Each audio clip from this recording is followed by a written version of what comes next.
Most small business owners consider revenue as the total amount of money they brought in, and profit is whatever's left over after expenses. That's a very basic way of looking at your profitability, and quite honestly, it leaves a lot of room for fouling up your finances and ultimately derailing your personal and professional dreams.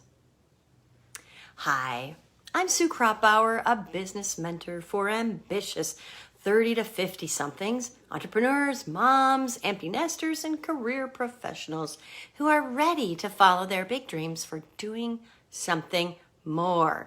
Last week I hit on why you just can't frugal your way to freedom as part of Discovering Your Freedom Quotient series.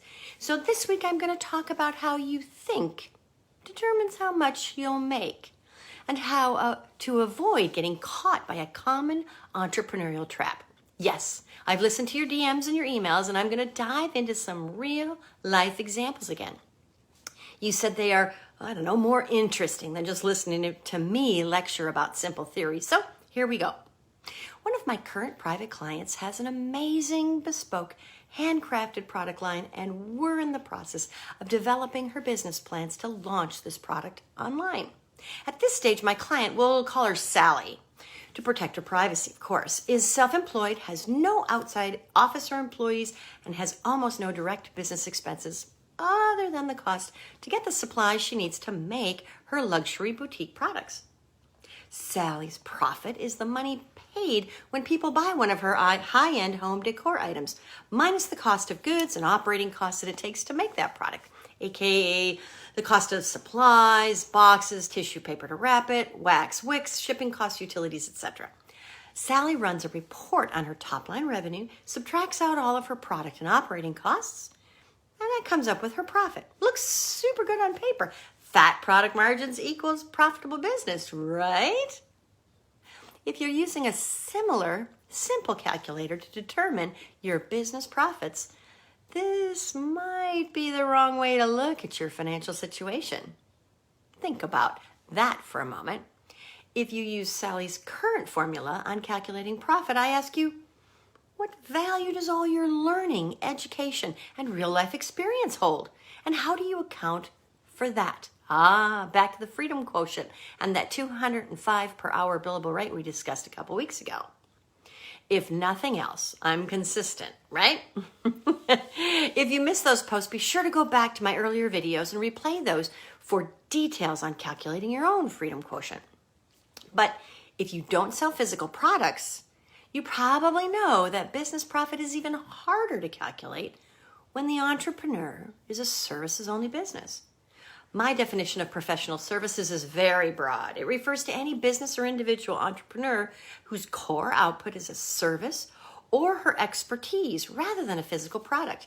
It isn't only the realm of doctors, lawyers, and financial professionals. It also includes coaching, advertising, designing, content marketing, digital services, virtual assistants, just to name a few. When I talk about profitability as it relates to selling services, your time is a key factor in the equation. In fact, I determine profitability in both dollars and hours to get a true gauge of how profitable a service business is. But in my experience, most entrepreneurs who sell professional services often, and mistakenly, equate their revenue with profit. It's easy to be fooled by this. You are your business, and you may have very few expenses built into whatever you charge. So for the most part, you might be considering everything you make to be profit. But there's a big difference between profit and revenue. And that difference is how much more difficult it is to see service businesses as opposed to selling products. The math is much harder when a product is your time, and the cost of goods is your time. And the overhead is mostly your living expenses. Where do you exactly put your business expenses? Where do they begin and end? Are you seeing the larger picture yet? Service-based businesses come with even more challenges when calculating profitability because it's not black and white.